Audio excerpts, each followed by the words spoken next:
ಸಚಿವರುಗಳನ್ನೇ purchase ನಡೀತಾ ಇದೆ. 50 ಕೋಟಿ ಎಲ್ಲಾ ಸುಳ್ಳು ಬಿಜೆಪಿಗಳಿಗೆ ವಿಫಲರಾಗಿದ್ದಾರೆ. ನೋಡಿ ಒಂದು ಮಿನಿಟ್, ಭಾರತೀಯ ಜನತಾ ಪಕ್ಷ ಹೊಟ್ಟೆ ಕಿಚ್ಚಿನಿಂದ ಅಸೂಯೆಯಿಂದ ಸುಳ್ಳು ಆರೋಪ ಮಾಡಿಕೊಳ್ಳುವಂಥದ್ದು ಅವರ ಚಾಳಿ ಆಗಿಬಿಟ್ಟಿದೆ. ಇವತ್ತು ಅವರು ಪ್ರತಿಪಕ್ಷದಲ್ಲಿ ಇದ್ದುಕೊಂಡು ಯಾವ ವಿಷಯಗಳನ್ನು ಅವರು ಪ್ರಸ್ತಾಪ ಮಾಡಬೇಕಾಗಿತ್ತು ಅದರ ಬಗ್ಗೆ ಸಂಪೂರ್ಣವಾಗಿ ಅವರು ವಿಫಲರಾಗಿದ್ದಾರೆ. ಅವರ ವೈಫಲ್ಯ ಮುಚ್ಚಿಕೊಳ್ಳಲಿಕ್ಕೆ ಇವತ್ತು ಇಲ್ಲ ಸಲ್ಲದ ಆರೋಪಗಳು ಮಾಡ್ತಾ ಇದ್ದಾರೆ. ಅದನ್ನು ಖಂಡಿಸ್ತೇನೆ. ಆ ಪ್ರಶ್ನೆ ಉದ್ಭವ ಆಗೋದಿಲ್ಲ. ಪರಮೇಶ್ವರ್ ಅವರು ಕೂಡ ಹೇಳ್ತಾ ಇದ್ದಾರೆ ಸರ್, ನಾನು ಕೂಡ ನೋಡಿ, ಈಗಾಗಲೇ ನಾನು ಬಹಳ ಸಲ ಹೇಳಿದ್ದೇನೆ, ನಾಯಕತ್ವದ ವಿಷಯದ ಬಗ್ಗೆ ಇವತ್ತು ನಮ್ಮ ವರಿಷ್ಠರು ನಮಗೆ ಸೂಚನೆ ಕೊಟ್ಟಿದ್ದಾರೆ.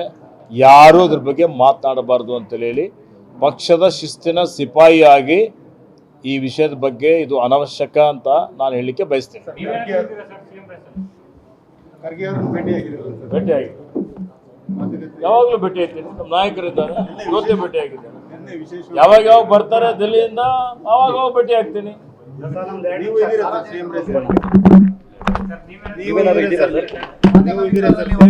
ನೋಡಿ, ಯಾವ ಪೋಸ್ಟ್ ಹುದ್ದೆನೂ ಖಾಲಿ ಇಲ್ಲ, ಅರ್ಥ ಆಯ್ತಾ?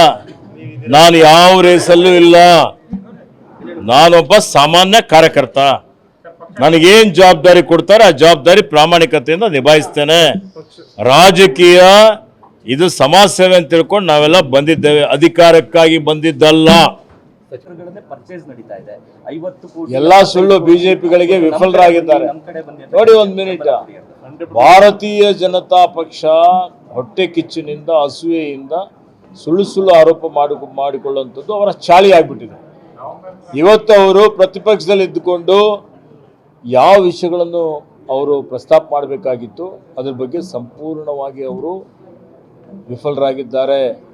ಅವರ ವೈಫಲ್ಯ ಮುಚ್ಚಿಕೊಳ್ಳಲಿಕ್ಕೆ ಇವತ್ತು ಇಲ್ಲ ಸಲ್ಲದ ಆರೋಪಗಳು ಮಾಡ್ತಾ ಇದ್ದಾರೆ. ಅದನ್ನು ಖಂಡಿಸ್ತೇನೆ. ಆ ಪ್ರಶ್ನೆ ಉದ್ಭವ ಆಗೋದಿಲ್ಲ. ಪರಮೇಶ್ವರ್ ಅವರು ಕೂಡ ಹೇಳ್ತಾ ಇದ್ದಾರೆ ಸರ್, ನಾನು ಕೂಡ ನೋಡಿ, ಈಗಾಗಲೇ ನಾನು ಬಹಳ ಸಲ ಹೇಳಿದ್ದೇನೆ, ನಾಯಕತ್ವದ ವಿಷಯದ ಬಗ್ಗೆ ಇವತ್ತು ನಮ್ಮ ವರಿಷ್ಠರು ನಮಗೆ ಸೂಚನೆ ಕೊಟ್ಟಿದ್ದಾರೆ. ಯಾರು ಅದ್ರ ಬಗ್ಗೆ ಮಾತನಾಡಬಾರ್ದು ಅಂತೇಳಿ ಹೇಳಿ ಪಕ್ಷದ ಶಿಸ್ತಿನ ಸಿಪಾಯಿಯಾಗಿ ಈ ವಿಷಯದ ಬಗ್ಗೆ ಇದು ಅನವಶ್ಯಕ ಅಂತ ನಾನು ಹೇಳಲಿಕ್ಕೆ ಬಯಸ್ತೇನೆ.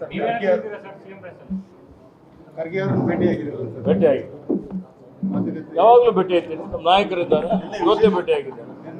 ಯಾವಾಗ ಬರ್ತಾರೆ ದಿಲ್ಲಿಯಿಂದ ಅವಾಗ ಭೇಟಿ ಆಗ್ತೀನಿ.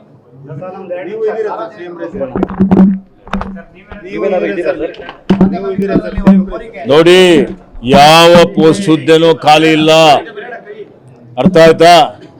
ನಾನು ಯಾವ ರೇಸಲ್ಲೂ ಇಲ್ಲ.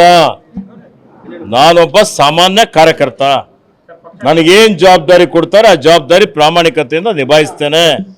ರಾಜಕೀಯ ಇದು ಸಮಾಜ ಸೇವೆ ಅಂತ ತಿಳ್ಕೊಂಡು ನಾವೆಲ್ಲ ಬಂದಿದ್ದೇವೆ, ಅಧಿಕಾರಕ್ಕಾಗಿ ಬಂದಿದ್ದಲ್ಲ.